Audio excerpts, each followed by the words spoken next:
ಓಂ ಗಂ ಗಣಪತಾಯೇ ನಮಃ. ಶ್ರೀ ಗುರುದೇವ ರುದ್ರಾಯ ನಮಃ. ಎಲ್ರಿಗೂ ನಮಸ್ಕಾರ ಸ್ನೇಹಿತರೆ. ನಾನು ನಿಮ್ಮ ಪ್ರಕಾಶ್. ಸ್ನೇಹಿತರೆ, ಇಂದು ನಾನು ನಿಮಗೆ ಕೇವಲ 24 ಗಂಟೆಯಲ್ಲಿ ಸಂಭೋಗ ವಶೀಕರಣ ವಿದ್ಯೆ ತಗೊಂಡು ಬಂದಿದ್ದೀನಿ ಸ್ನೇಹಿತರೆ. ಇದು ತುಂಬ ಸರಳವಾಗಿದೆ, ಹಾಗೆ ವಿಭಿನ್ನವಾಗಿದೆ ಮತ್ತು ವಿಶಿಷ್ಟವಾಗಿದೆ.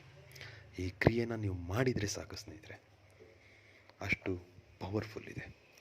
ಬನ್ನಿ ಅದರ ವಿಧಿ ವಿಧಾನ ತಿಳ್ಕೊಣ.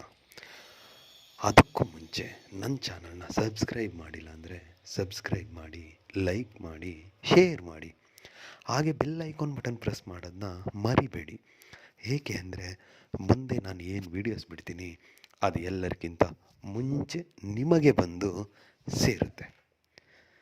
ಸ್ನೇಹಿತರೆ, ಈ ಕ್ರಿಯೆನ ನೀವು ಶುಕ್ರವಾರ ಮಾಡಬೇಕಾಗುತ್ತೆ. ಈ ಸಂಭೋಗ ವಶೀಕರಣನ ಹುಡುಗ ಇಲ್ಲ ಹುಡುಗಿ ಯಾರಾದರೂ ಮಾಡ್ಬೋದು. ಆದರೆ ಈ ಕ್ರಿಯೆ ಮಾಡಬೇಕಾದ್ರೆ ಹುಟ್ಟಿದ ನಿರ್ವಾಣದಲ್ಲಿ ಮಾಡಬೇಕಾಗುತ್ತೆ, ಅಂದರೆ ಬೆತ್ತಲೆಯಾಗಿ ಮಾಡಬೇಕಾಗುತ್ತೆ ವೀಕ್ಷಕರು. ಈ ಕ್ರಿಯೆನ ನೀವು ಉತ್ತರ ದಿಕ್ಕಿಗೆ ಮುಖ ಮಾಡಿ ಕುಳಿತುಕೊಂಡು ಶುಕ್ರವಾರ ಯಾವಾಗ ಬೇಕಿದ್ದರೂ ಮಾಡ್ಬೋದು. ಸ್ನಾನ ಎಲ್ಲ ಮಾಡಿ ಪೂಜೆ ಎಲ್ಲ ಮುಗಿಸಿದ ನಂತರ ಒಂದು ನಿಂಬೆಹಣ್ಣನ್ನು ತಗೊಳ್ಳಿ. ಒಂದು ನಿಂಬೆಹಣ್ಣನ್ನು ತಗೊಂಡು ಹುಟ್ಟಿದ ನಿರ್ವಾಣದಲ್ಲಿ ಉತ್ತರ ದಿಕ್ಕಿಗೆ ಮುಖ ಮಾಡಿ ಕುಳಿತುಕೊಂಡು ನಾನು ಏನು ಮಂತ್ರ ಕೊಡ್ತೀನೋ ಆ ಮಂತ್ರನ 521 ಸಾರಿ ಹೇಳಬೇಕಾಗುತ್ತೆ.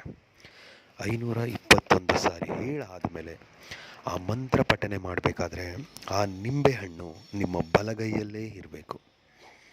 ಬಲಗೈಯಲ್ಲಿ ಇಟ್ಕೊಂಡು ಮಂತ್ರ ಪಠನೆ ಮಾಡಿ, ಮಂತ್ರ ಪಠನೆ ಎಲ್ಲ ಮುಗಿದ ಮೇಲೆ ಆ ನಿಂಬೆಹಣ್ಣನ್ನು ನೀವು ತೆಗೆದು ಜೋಪಾನದಲ್ಲಿ ನೆಲದ ಮೇಲೆ ಇಡಬೇಡಿ, ಎಲ್ಲಾದರೂ ಮೇಲ್ಗಡೆ ಇಡಿ.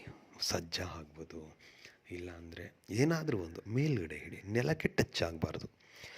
ಆ ನಿಂಬೆಹಣ್ಣನ್ನು ರಸನ ಅವರಿಗೆ ಕುಡಿಸ್ಬೇಕಾಗತ್ತೆ. ನೀವು ಜ್ಯೂಸ್ ಮಾಡಿ ಕುಡಿಸ್ತೀರೋ, ಇಲ್ಲ ಲೆಮನ್ ರೈಸ್ ಅದಕ್ಕಾಗಿ ಕೊಡ್ತೀರೋ, ಇಲ್ಲ ಊಟಕ್ಕೆ ಯಾವ ರೀತಿನಾದ್ರೂ ಒಟ್ಟಿನಲ್ಲಿ ಅವರಿಗೆ ಅದನ್ನು ಕೊಡಿ. ಆದರೆ ಈ ಕ್ರಿಯೆ ಮಾಡುವಾಗ ಮದ್ಯಪಾನ, ಧೂಮಪಾನ ಎರಡೂ ಮಾಡಿರಬಾರ್ದು. ಇಷ್ಟು ಮಾಡಿದ್ದೇ ಆದರೆ, ಅವರ ನಿಂಬೆಹಣ್ಣಿನ ರಸ ಅವ್ರ ಹೊಟ್ಟೆ ಒಳಗೆ ಹೋಗಿದ್ದೇ ಆದರೆ 24 ಗಂಟೆಯಲ್ಲಿ ಅವರು ನಿಮಗೆ ಸಂಭೋಗಕ್ಕೆ ರೆಡಿ ಆಗ್ತಾರೆ. ಇದರಲ್ಲಿ ಯಾವುದೇ ರೀತಿ ಸಂಶಯ ಇಲ್ಲ. ಮಾಡಿ ಖಂಡಿತ ಆಗುತ್ತೆ. ನಮಸ್ಕಾರ, ಎಲ್ಲರಿಗೂ ಮಂಗಳವಾಗಲಿ. ಅದಕ್ಕೆ ಮಂತ್ರ ಹೇಳ್ತೀನಿ ನೋಡಿ ಲಾಸ್ಟಲ್ಲಿ. ಓಂ ರೀಂ ರೀಂ ಹಮ್ಮುಖಿ ಸಂಭೋಗಂ ಕ್ರಂ ಫಟ್ ಸ್ವಾಹ. ಮಂತ್ರ ಇನ್ನೊಂದು ಸಾರಿ ಹೇಳ್ತೀನಿ ನೋಡಿ ಸ್ನೇಹಿತರೆ. ಓಂ ರೀಂ ರೀಂ ಹಮ್ಮುಖಿ ಸಂಭೋಗಂ ಕ್ರಂ ಫಟ್ ಸ್ವಾಹ. ಈ ರೀತಿಯಾಗಿ ಮಾಡಿದ್ದೆ ಆದರೆ